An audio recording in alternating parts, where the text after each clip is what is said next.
Volume can be easily fixed. I have a question for the two of you. Yeah. Found a YouTube video. I'm not big into listening to video game music on YouTube. I know, Tim, that's one of your things, right?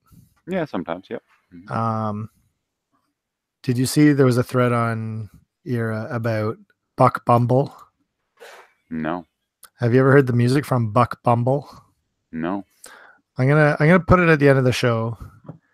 But I'm not gonna put you can look up Buck Bumble, I don't know, title theme, opening theme, whatever. But there's a mixed mashup I found of Buck Bumble and Super Mario World, and it's no joke the greatest thing I've ever heard. Roller. And it's hilarious when you read the thread because it's like a baity title. It's like, this is the best video game music ever, like Fight Me or something like this, right? And then like everybody in the thread, like almost every single response is like, I came in with like this list ready to go, and you're right. Like this is the best song I've ever heard. Oh, really? It's like this massive love in, like, because the song's that catchy. Interesting. And it's crazy that like I've never heard it before. And I think it's a 64 game, if I remember correctly. But how often does that happen where there's a game that you but like a song that means something, a song that's bigger, a song that, has, I don't want to say like meme potential, but you know what I'm saying? And having never heard it before, That's crazy. You send me a link to it too. I want to hear it. I will.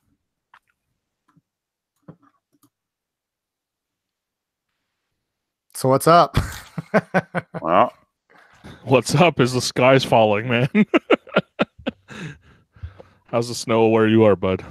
It's nothing compared to what you're getting, apparently. Really? It's insane. Yeah, it's not that bad here, which is funny because we usually get it pretty bad. Yeah. But apparently it just went right past us and has been hammering Toronto pretty hard, though, I hear. Yeah, we got that 25 centimeters. It's the powder stuff, so it's not that bad, but yeah, it's all over the place. So got to leave work a bit early, work from home instead. Surprised you're on, Tim. Like, I don't know how you got home. Oh no, I was off today. Oh, you were off today. Oh, that's good. Jeez. But yeah, that's Canadian winters, man. We gotta contend with. Ooh. I have a lot of notes to talk. I've got a bunch of things to talk about this week. Yeah. Okay. Do you want to talk about calling us out? No. Do you want to talk about some news stuff first, or do you want to talk about like played stuff? Why don't we save played stuff for later? Because I know there's a game that you and I both can talk about quite a bit. Yep. There was that Nintendo Indies thing. Did that come out like Wednesday? It came out like really, really shortly after we released the last episode. Yep. I didn't watch it, but I heard about a few things. But yeah. I'm gonna read. I took 3 point notes, and I'm just gonna read them exactly, and we can talk about it. Did you see Unruly Heroes? I did. So the title is terrible. I agree. But it's a Journey to the West thing, which is exciting. But I'm not sold. I don't know. It doesn't look great. And I know a lot of people are talking about how the animation style is really cool, but I don't think it looks very good at all. I'm not liking the design very much. Yeah. I actually like the way it looks. I mean, it's the same, right? It's the Rayman guys. I don't really like that either, though. I That's like what it. reminds me of better than that. I like this better than that. A lot more shading on it. It feels like, I don't know, that kind of doesn't allow the characters to pop as much as in Rayman. You know that problem sometimes, like you can't pick your character out from the backgrounds. Like I get that feeling with this. I find eventually I'll pick it up just because it's kind of my, I don't know, it would be off brand for me to skip this one, so I feel like I have to buy it at some point. The other thing that I took note of was Crosscode. Yep. And I know it's been out for PC for a while. You guys both have it, is that right? No, it's on No, my but wish list, but it only came out of early access last year, so it's not like it was out. Sure. So It looks really cool. yeah, it's something that I'm interested in. It just feels like maybe it's supposed to be quite long too, but I feel like a lot of that might be bloat, Yeah. but maybe Like- not because the reviews people seem to really like it. So yeah, and the actual moment-to-moment gameplay looks cool too. It's funny when a game kind of passes you over. Like, Mhm. I mean, not just you, but as a collective, like the three of us, because it happens, right? Like Yeah, I think it came out at a time where I didn't have time to play something like this either. Like maybe, like I might get to it eventually. It's something that is on, like I say, it's on my Steam wish list still. Yeah. And I do Was it- curate that list, right? Like if I find out something about a game that was on the list or that is on the list that I don't like below was on my list, I take it off. You know what I mean? So like it's still on there. Think about I it. wouldn't say it passed me over. It's more like I looked at it and it was like I think all the reviews said it's a great game. It's got lots of stuff, but be prepared to sink in 70 to 80 hours. And I'm like, on Switch though, that's different. I there's not a chance I'm going to do it on computer, but on Yeah, Switch I that's could do it. true. That's true. I don't think I could. When do is it out? anymore. Crosscode on Switch. 2019 unannounced. Oh, Yeah. That's the only hard thing about waiting for Switch games. Like, I mean, it's great that they're out. I mean, it's the same thing waiting for that card game. Which one? Slay the Spire. Play the Spire. Slay the Spire. Yeah, Be a I'll great get it, Switch but when game. it comes out, Yep. It will. Although that SteamWorld Quest Hand of Gilgamesh looks not too bad. I don't know. I disagree. No, I think the SteamWorld guys have done pretty solid games so far. I think yeah. they've earned my trust a little bit. I've only played the first SteamWorld Dig. Oh yeah. What's that other game that looks like Advance Wars? Wargroove. Wargroove. There are one of the other notes that I took in my little notepad here is so many anime inspired Western games. Barf. Right? Like, because Crosscode is the same, Mhm. and Wargroove is the same, and I think there was like 3 or 4 games in that Indies thing where it was just like trying to mimic this Similar Japanese art style, style. but it doesn't totally work because Mhm. you know, I don't know. That's a pretty easy pass for me when I see that art style. Right. At the same time, though, I don't want to see that type of. I don't care about the Japanese art style of that either anymore. Like, No, absolutely. I think but trying to emulate like another style that Yep. is well, unnatural. that's is- why coming back to Slay the Spire, that's why that game's art is really cool because it's super unique. Like, it doesn't really look like anything else, which is really kind of difficult to do. And I hated it at first, but it grew on me a ton. So, I guess look forward to that maybe if you end up picking it up. I mean, if anything looks new, then I'm into it, right? Yeah, it totally does that. So. Like either visually or gameplay wise. Like if it does something new, then it's pretty much a solid buy. So that when ski lifts go wrong thing, is that any interest to you? Because that was the other thing that people were kind of. It's like reverse bridge simulator, I guess. Yeah, but maybe it would have been more exciting 12 years ago. Yeah. Do you know what I mean? I think that we're kind of past that now. Yeah. I don't know. Not for me in any case.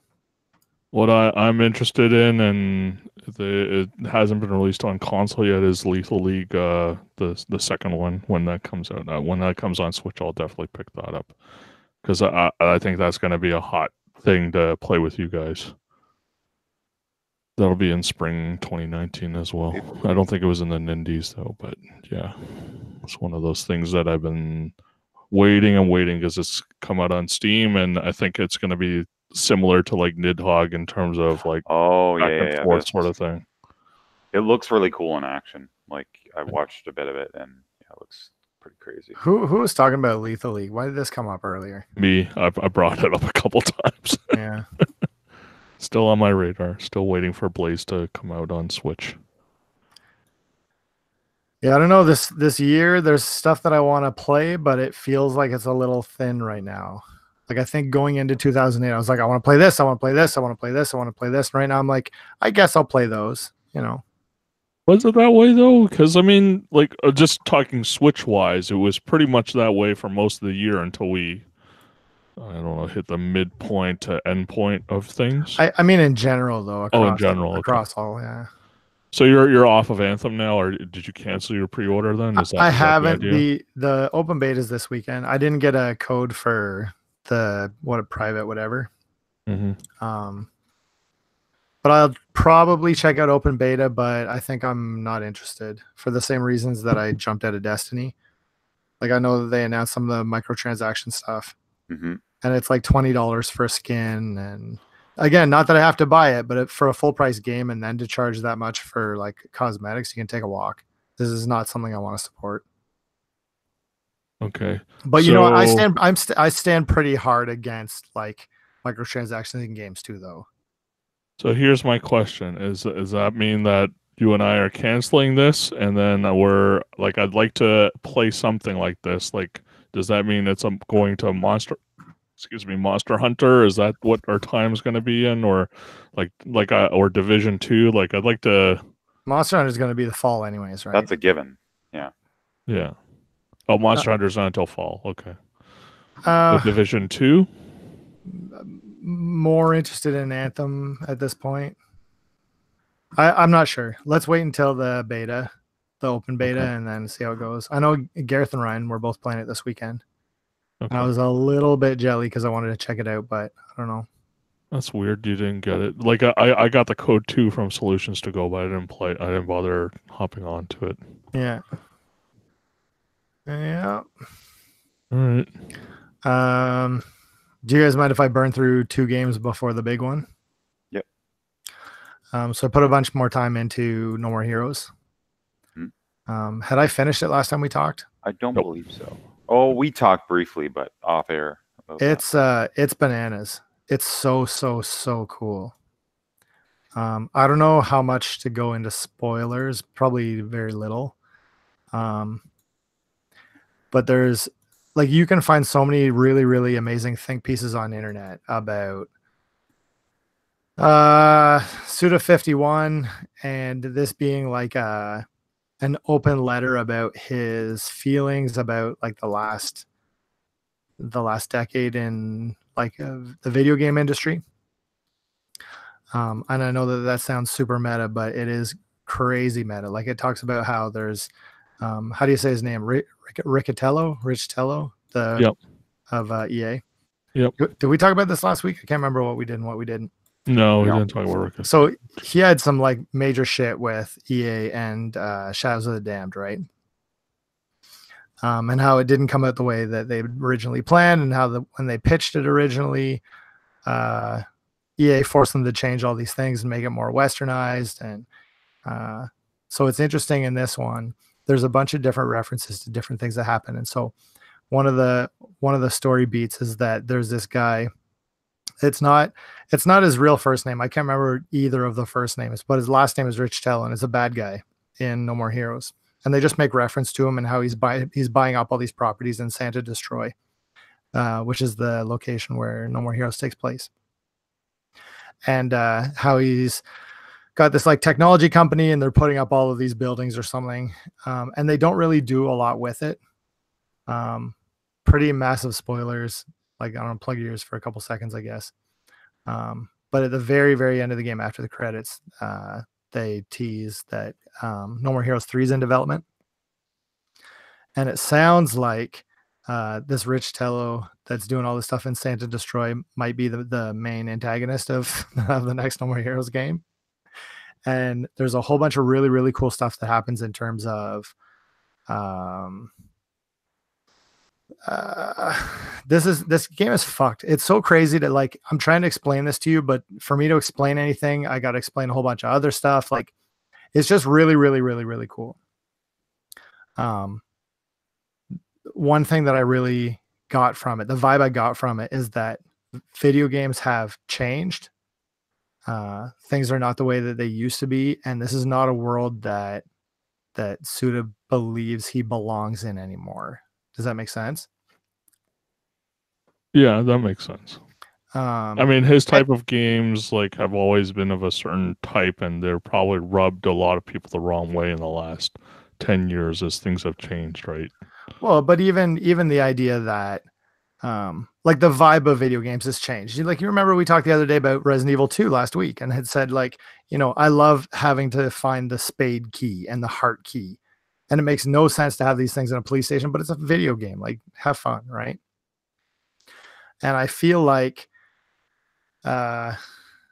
there's this melancholy sitting over the general tone of this game, and it feels like Suda working through kind of what he's feeling about how things have gone. You know, like there was a quote that I wrote down where he says, "The time for games is over. Nothing binds us now."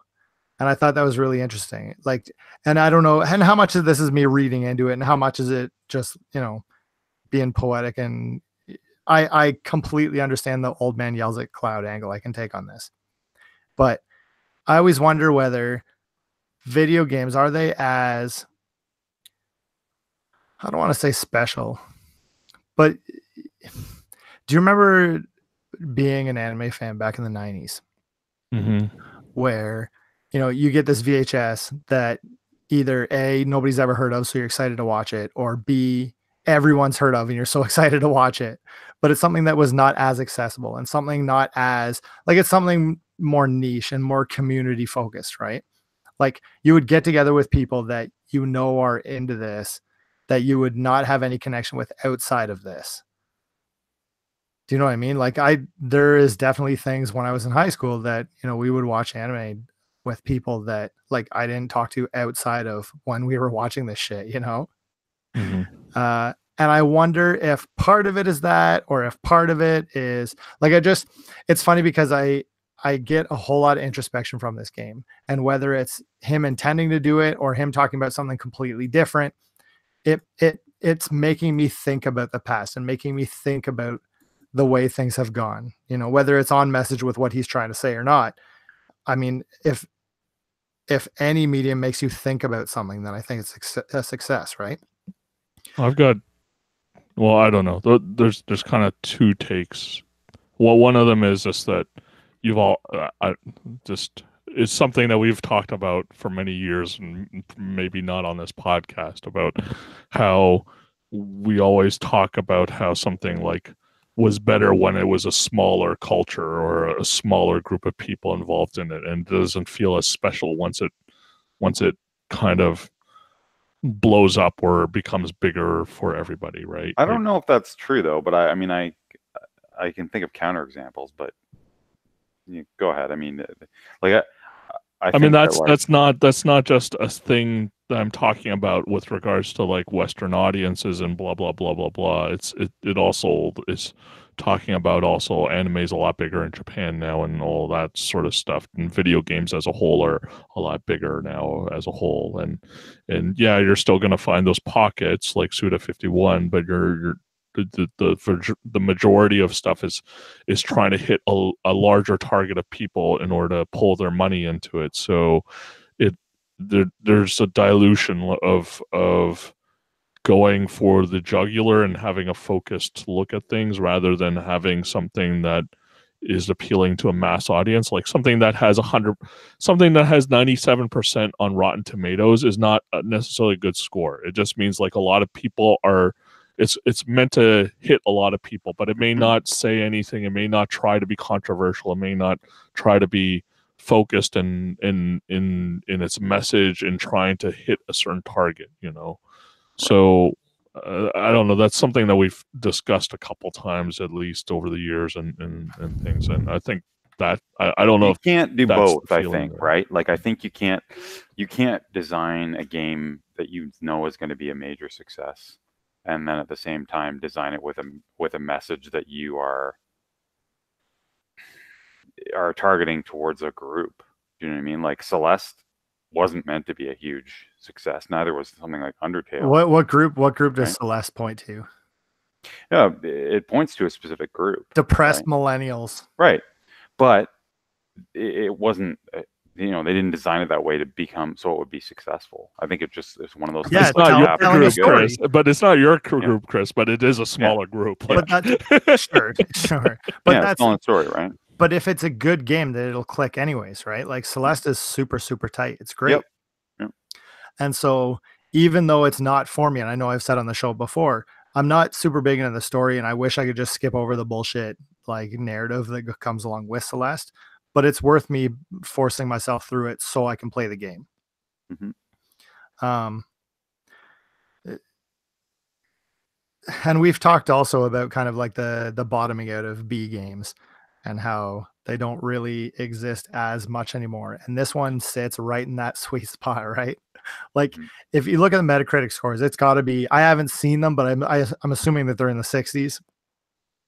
The game 70s, yeah. Like the game is, I think, look it up for me. I bet it's not even 70. But and while I agree the gameplay is mediocre, it is completely worth the experience. Like it's something really, really special. I hope that more people play it. And it's one of those things where you don't really see it until halfway through the game. And I know that that's not a selling point, right? Play this the game's only like 10 hours. So deal with it.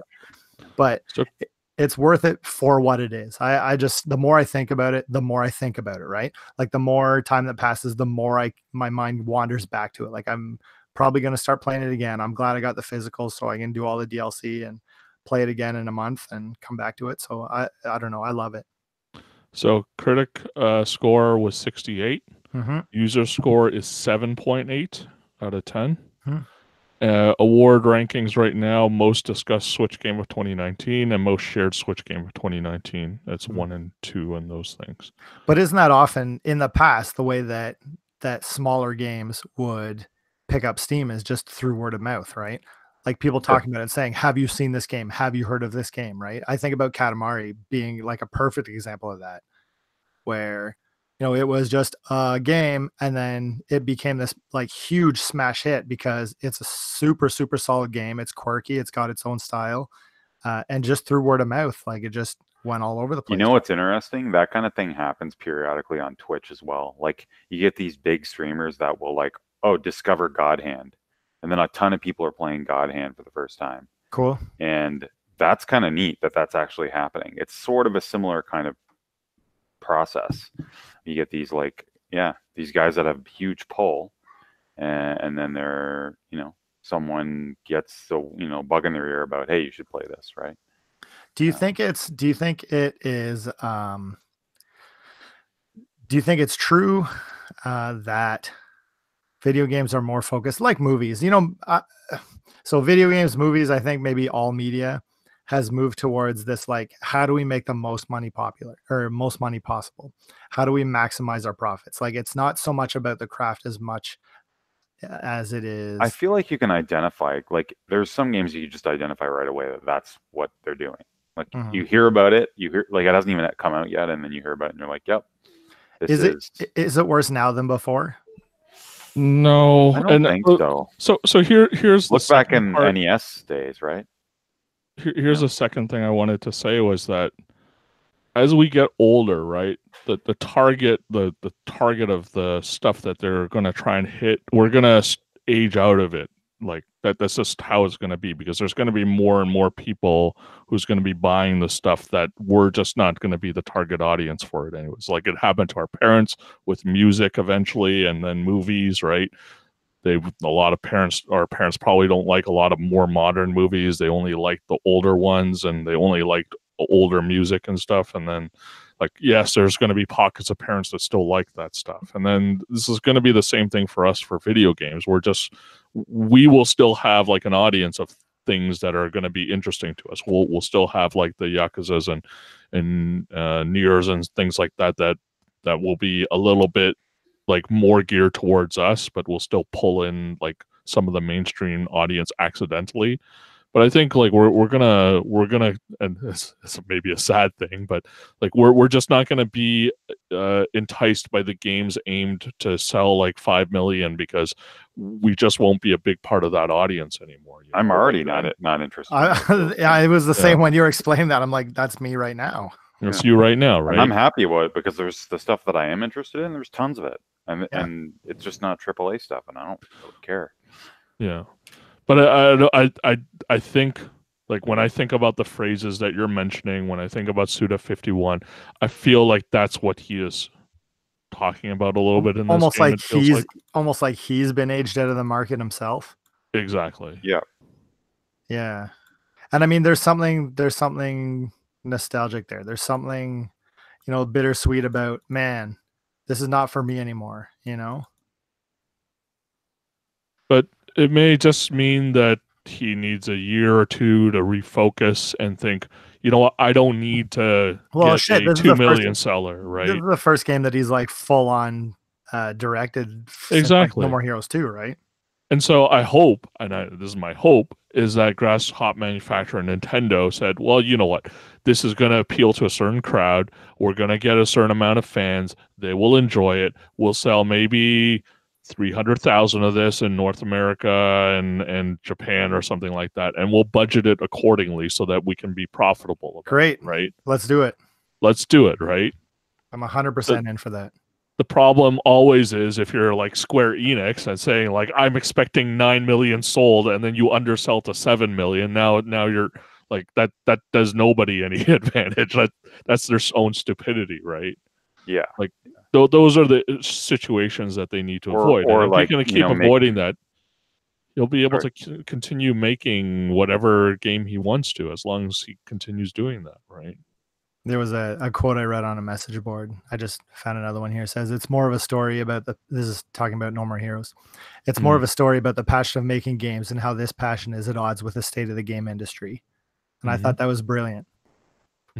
It's funny. It's almost as fun to talk to people about this game as it is to play it, which I think gives me a feeling akin to what I felt back in the day, right? Like this community minded, like, what do you think about this? Let's talk about this. Let's do this, instead of just I play it and the experience is over and that's it.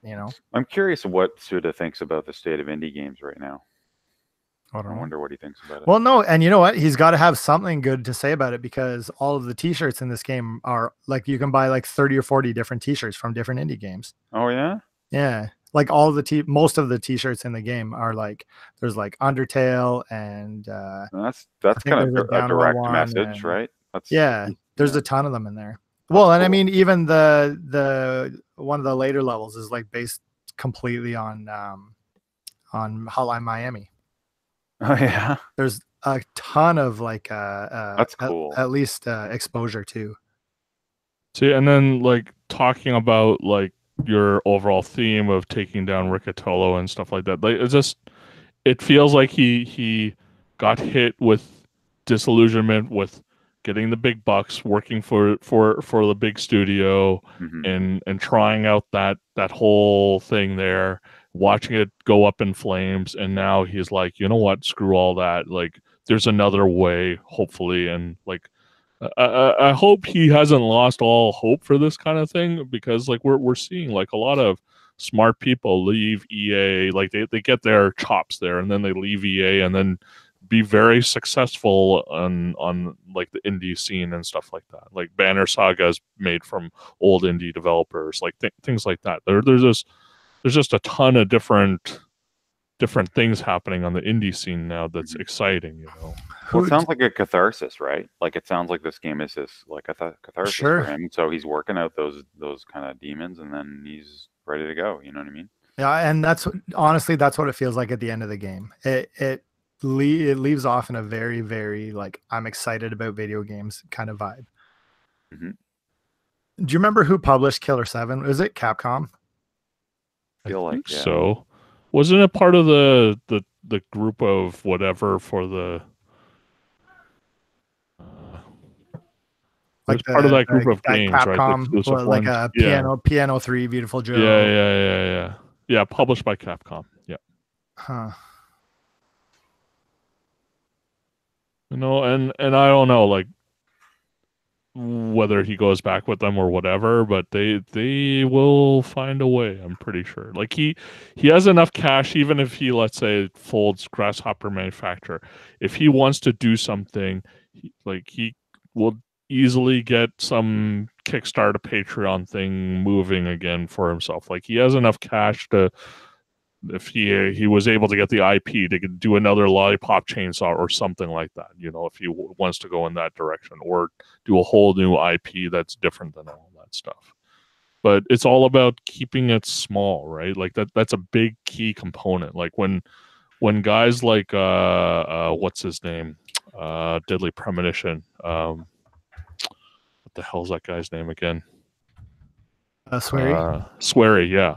So when Swery was trying to make that when he made his new game, it's a very small indie game. It's pretty successful, won a lot of awards, right? But he could never get Was that enough hold on, people. sorry. Was that the Missing. 5 or whatever? Which one? Oh, the Missing, sorry. Yeah, the Missing, right? And like that's done fairly well. It's gotten quite a few awards. It's found its audience. I mean, it might not be your and my cup of tea, but a lot of people seem to enjoy it and like the narrative of it. But like he couldn't even get D4 off the ground, right? Like he got one episode out, and then basically that's it. That whole thing died. It's just you got to contain your vision a little bit and just do something small that allows you to build from that. It feels like that seems to be the way going forward with this stuff. You let the Call of Duty spend like their millions of dollars, and maybe they'll make it or maybe they won't, and they'll be their own thing. But like, if you are somebody who has a clear vision, there's not going to be many Hideo Kojimas who have like millions of dollars to play around and try and like do their crazy weirdo project, you know. It's just not going to happen much. I'm digging this like new $40-$50 price point on like smaller games. Yeah. To speak about Katamari Reroll again, which is worth a ton of money now, eh? There's only the one printing physical, so there's people paying like $80 for it now. Shit. But it, you know, it was a cheaper game. Release a physical, sure, I'll pick that up. You know. So that's that. I poorly timed, but I put a game on hold at the library last year, probably 5 months ago. And it finally came up this weekend. I was like, shit, like this is like the worst weekend for this to come up. But I finally played God of War. Yep. Boy. Did you guys both play it? Yep. I didn't finish it, but I was really excited at the opening. When the Baldur comes and like wrecks him super hard outside the house. Direction was really cool. It was really exciting. A lot of big stuff happening. But then I kind of remembered God of War, and that's kind of God of War's thing, right? Is like the set pieces, like these giant set pieces. And then like the more I played, the more I kind of was bored of watching them. The pacing is brutal. That's kind of what, yeah. I think I know partially why that is too. It is so awfully like fetch questy.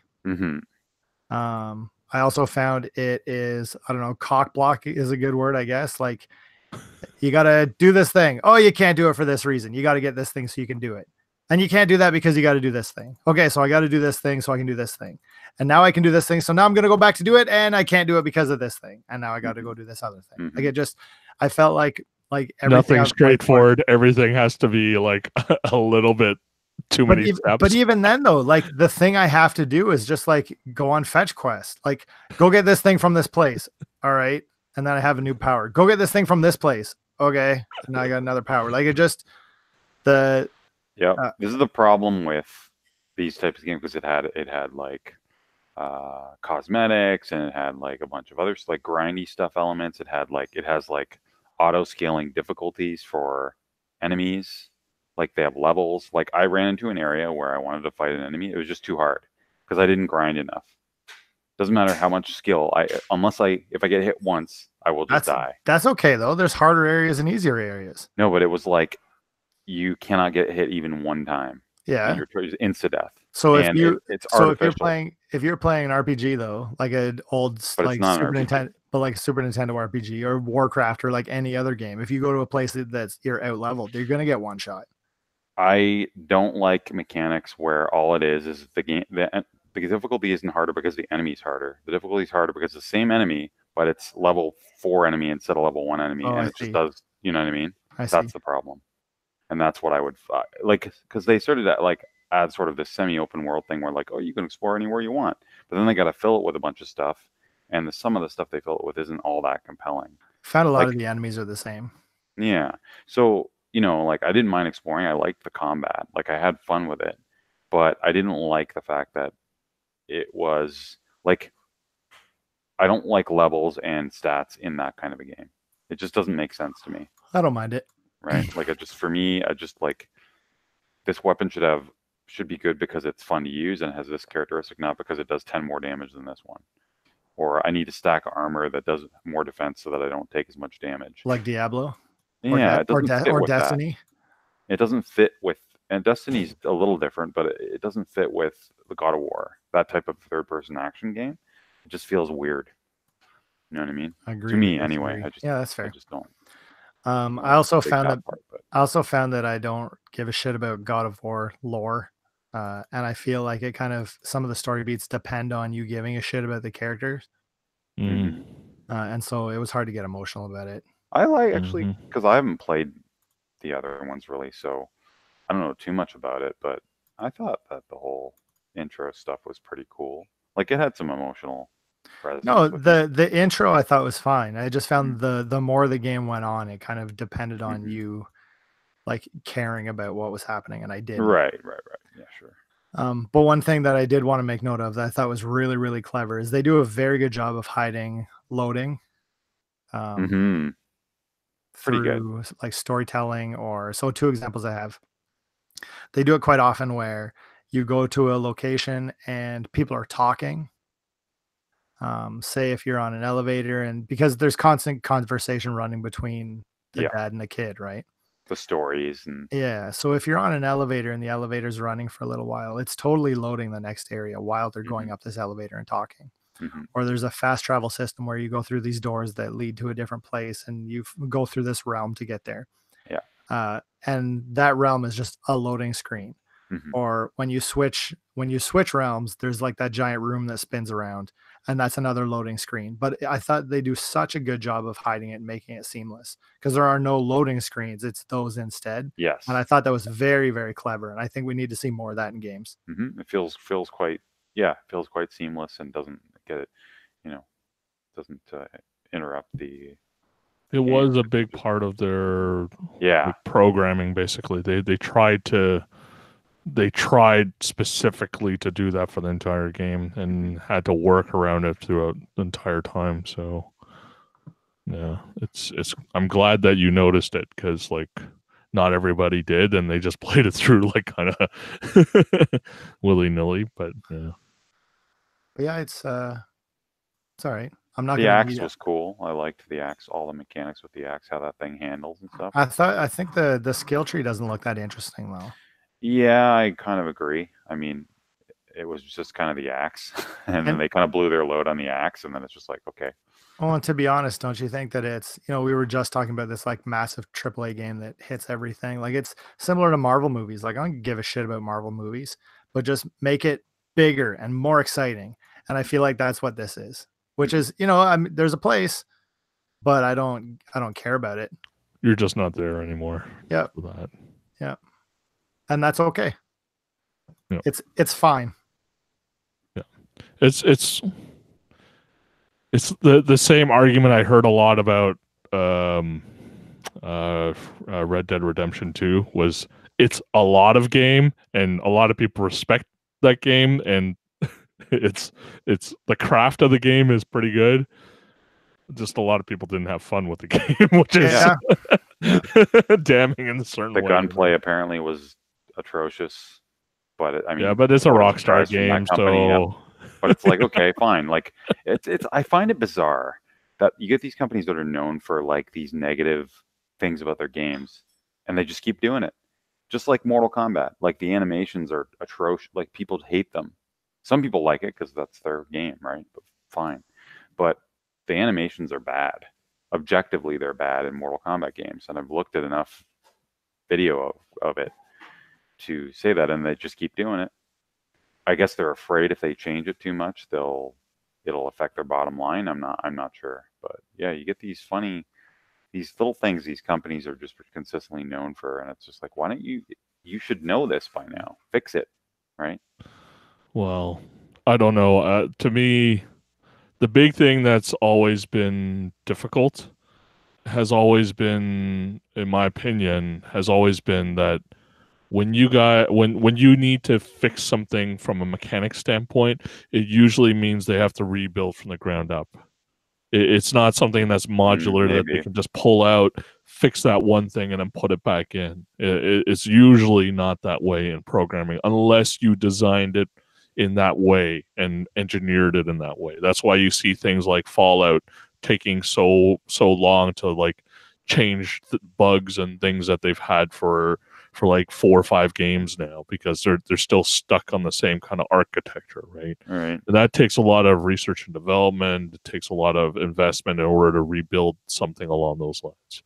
It's not very easy for them to do that. Now, putting more extra things or like attaching like the parts where they built to allow things to be modular, to detach like a skill tree or something like that, put more different kinds of animation, those kinds of things probably they could fix fairly easily. But I don't know about the other stuff. It always looks easier than it actually is, and there's got to be some kind of engineering thinking in there, because like you're right, nobody should, like, anybody with 2 eyes knows that the Rockstar games will play like shit when it comes to like combat and stuff like that, right? But combat is such a big part of all of them. Like, it's a good question. Why don't they fix it? And the answer's got to be something along those lines. Otherwise, probably. That's just stupid, you know? Right, of course. Yeah. I just don't like giving the people the benefit of the doubt. Yeah. I mean, you invest a lot of money in development in these big engines, and then it's got to blast you, right? And then it's shit. You know, and they spend a lot of time on building the stories, the moments, the cinematic camera, we gotta change it from letterbox to like the Panavision to and like kill everybody on that. Like, those are the kinds of things that they're focused on, right? Like, they don't really care about the mechanics too much. And that's why you're either with the Rockstar guys for mechanics or you're not for like all these years. Yeah, you're either with them or you're against them. That's right. Let's make Rockstar great again. Tim, tell me about Resident Evil. All right. I'm done with it. Like, totally? Yeah. Why? Okay, so I played it for about 2-3 days. I went through Leon A, Claire B campaign, I guess. That means basically, you know, it's the old zapping system, right? And explain it. I have no idea what that means. It's weird. So the idea is there's 2 different scenarios happening sort of simultaneously. So Claire's in the same area as Leon. They're in the same area of the city. And the old game stuff you did during Leon's scenario would affect stuff that happened in Claire's, and it's sort of like that too, I guess, still. So you see kind of some similar events from her perspective, and then you get the true ending when you do whoever you didn't do the first time. When it says new game second run, that's the true ending with whatever character you didn't start the game with. And you can do it both ways. So there's technically 4 different ways to play through the game.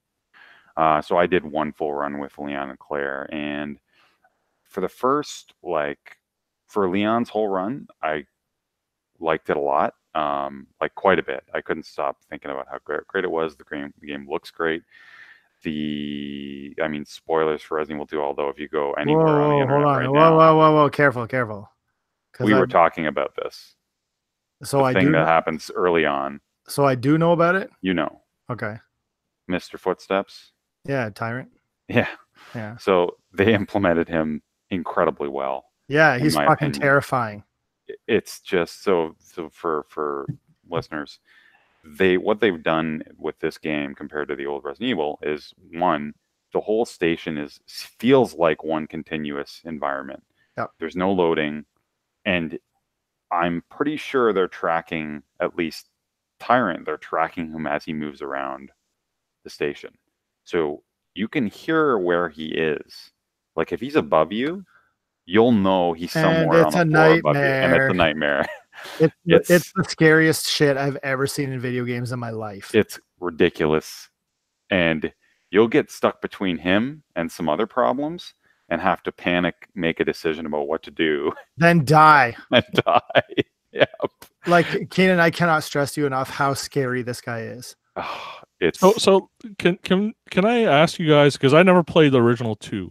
Was Mhm. Tyrant not in the first one, in the original 2? Like I know he stalks you in 3. That was the whole point. no, in that's 3, right? Nemesis. He's very much like Tyrant. Yeah, in 3, They look right? different. He's Yeah, not the same Nemesis. guy, though. Okay. Mhm. Okay. Tyrant is 100 times worse than Nemesis could ever Yes. be.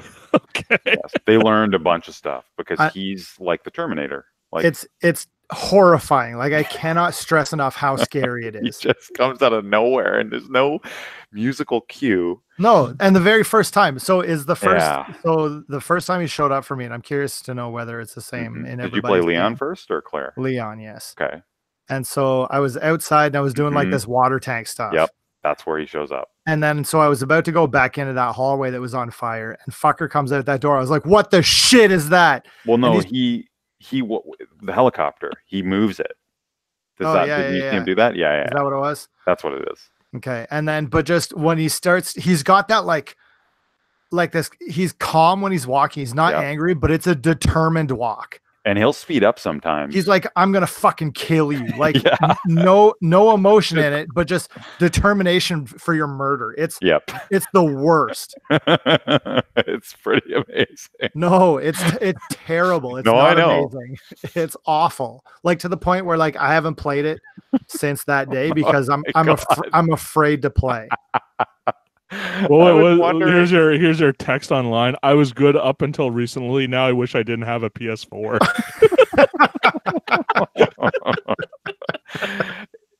If you look It's if the you look on the worst. Reddit for Resident Evil, it's all Mr. X memes. It's constant Tyrant Mr. X memes the whole time. And it's pretty funny. I recommend going on there and looking because there's some pretty funny shit on there. It's the worst. People are working out their fears in meme form on that Reddit.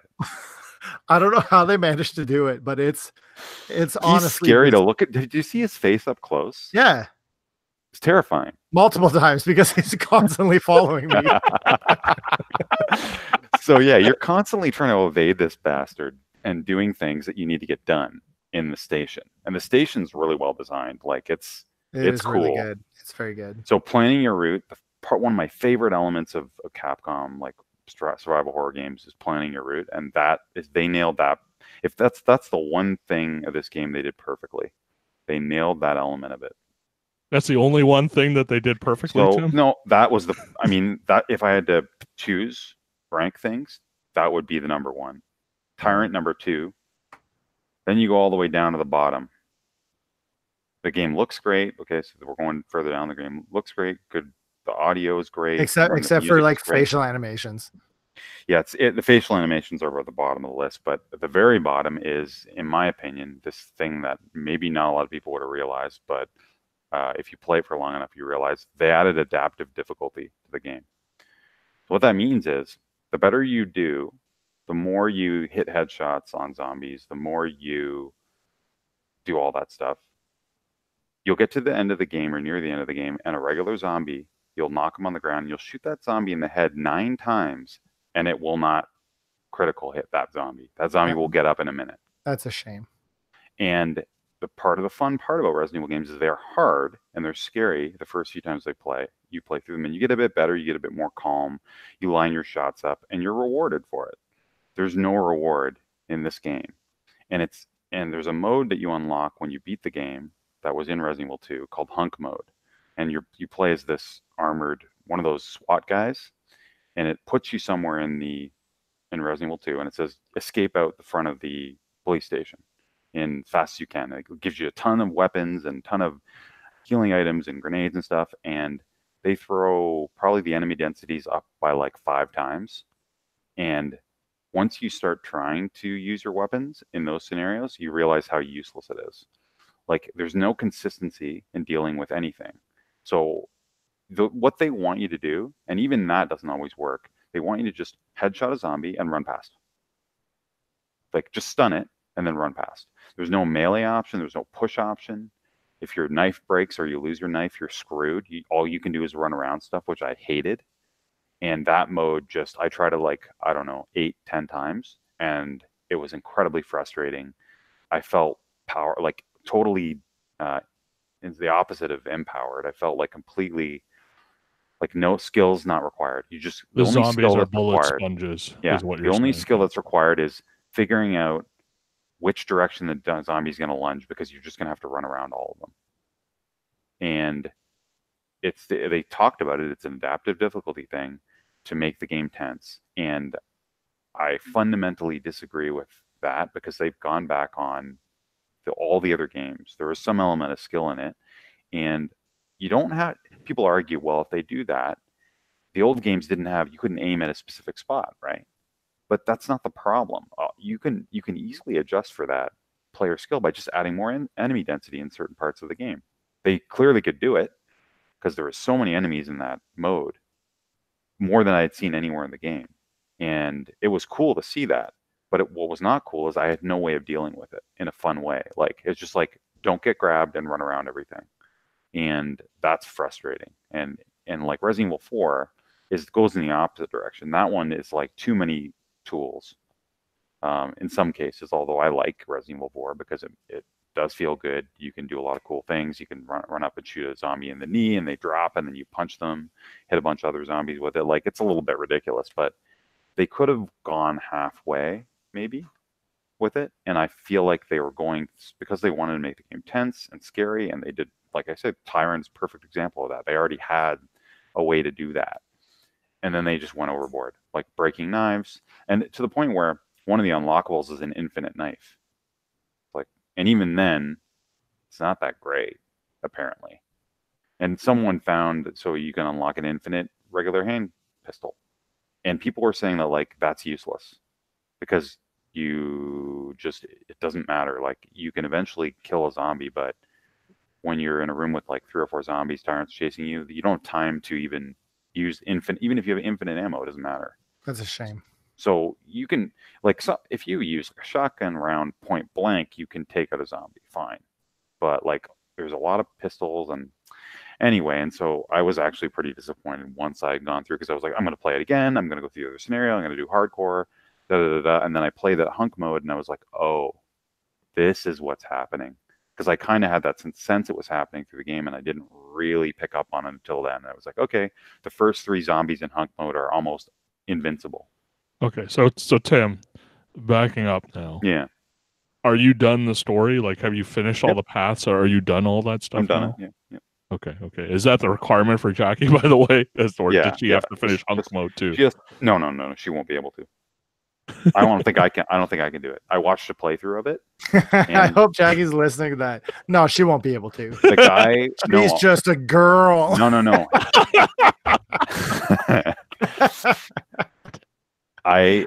Knowing that Jackie, because of what she said when I was playing through on our line, and she was like, "How are you done this already?" That told me enough. I was like, okay, like, I'm better than her at Resident Evil. Maybe you just put in more time. I don't know, maybe. But maybe anyway, she has a life. It doesn't matter, okay? I have a lot of respect for Jackie. By the way, I beat God of War already.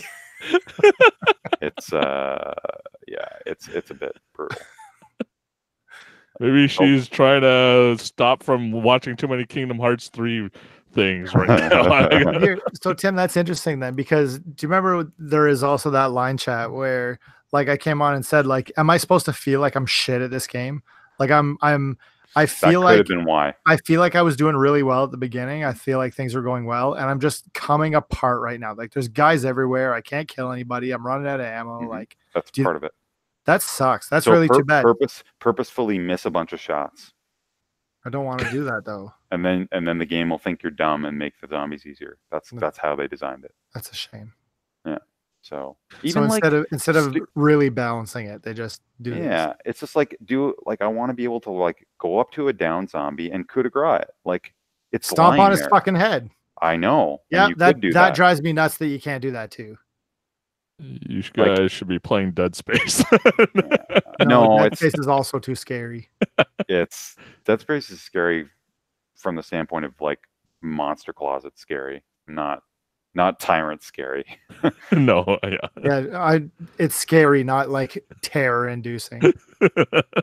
God, he's so scary though. Like, Actually, do you know what's funny? Can I tell you? Fanny was down here when I was playing, and Tyrant showed up, and she's like, "He's so scary!" Like she didn't even want to watch it I know. because it's horrifying. I remember I was in the clock tower, the bell tower. Yeah. Did he go in there? No, he didn't go in, but I was in. I was could like, hear him. I could hear him, I know. and it's like a one-way room, right? So I was like, Jeez. I don't want to go outside. Like I was like, I can't. Like I can barely even move, and like Fanny's coming apart. She's like, he's terrifying. Like And I can't understate that enough, or I can't overstate that enough. I have this feeling that he can get you in safe rooms too. Oh, yeah. I have a feeling of it. I don't know if it's true, but the fact that I feel like it's possible just underlines what we're talking about. Is the calming music still in the save rooms? Briefly. And actually the original OST would be a lot of fun to play. Again, if I was going to play it again, which I don't think I am, I would buy that. I'm really sorry to hear that. $4. Yeah, I was super pumped about it. Maybe they'll patch it and change it, but I doubt it. They won't. Yeah. You're getting that Ghost Survivors DLC for free. Why don't Yeah, but it's not even $4. Will you play those? Maybe. Yeah, maybe I'll go back to it. Yeah, you will. You will. Come on. It was such a souring element. It's okay. Shoot the wall a few times, and then you'll be fine. There's an easy solution for this, Tim. And that's even I was doing things like, you knock it down, you zombie down and cut their legs off with a knife so that even if they're alive, if they are alive, you come back later and they're just crawling around on the ground. But I had a zombie with no arms, and I don't know if it changed how it could get me, because it still jumped and somehow grabbed me and bit my neck. It's like, and tore out your throat? Yeah. It's like, does its range get lowered if it has no arms? How did it stand up?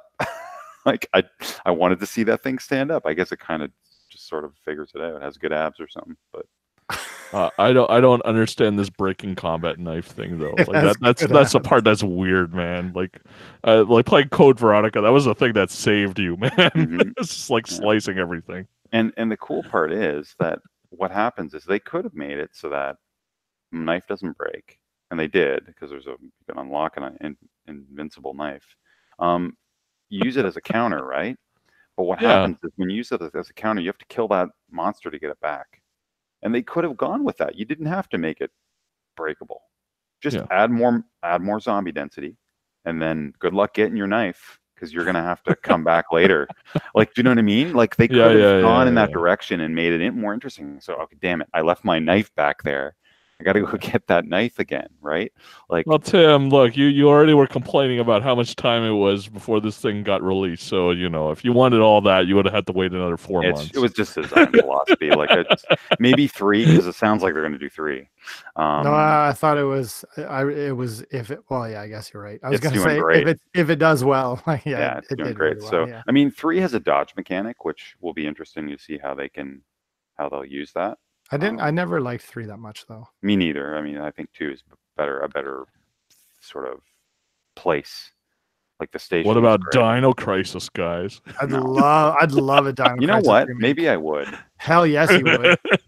Imagine with this engine, but with like fucking dinosaurs. That might be pretty cool, actually. No, it would be amazing. Not pretty cool. And also horrifying, because because dinosaurs. Yeah. I'd be in for that. Yeah, that's kind of weird how they haven't done a Dino Crisis like all these Resident Evil remakes and not a single Dino Crisis. Yeah, it's bullshit that it's not. If they did it in this engine, it would be pretty damn cool. I wonder if it's like horses, like if it's like super difficult to animate. Are horses that? I guess they are. Maybe. Yeah, horses are like the worst thing. Whenever a horse goes on over like uneven ground, and they kind of like go on an angle, like in Skyrim. Like whatever. because in real life you'd have to shoot the horse, like some of the stuff that happens, right? Like horses break their legs really easily, don't Right. they? And now It'd you be have a great. pair of glue.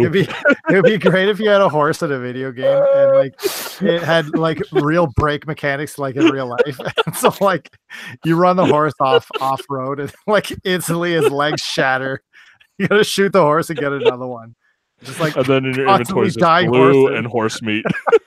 Horse meat and glue is in your inventory. You skin the horse and like salvage just meat. It's just I hope you're checking the line, Chris. it's just nonstop horses fucking dying. I'm looking at that cover that you sent me online. Yeah, man. Bad cowboy. Fucking shit and fucking triple more cows and horses.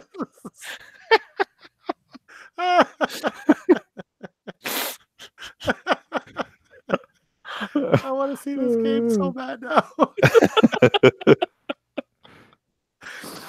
I want it to be. I don't want it to be like that goat one though. What's that goat game called? Goat Simulator. Yeah, Goat Simulator. I don't want it to look like Goat Simulator. I want it to look like God of War. Right. Except your goal is to cripple as many horses. It's not your goal. It's just realistic horse mechanics, horse physics, like horse anatomy.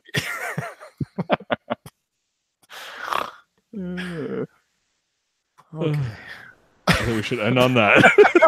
Yeah, I think we're not going to go any higher than that. All right. We'll see you guys next week. Make sure that you stay tuned to the end of the show for that Buck Bumble Mario World mix up, Mhm. mashup. All right. See you. Have a good week.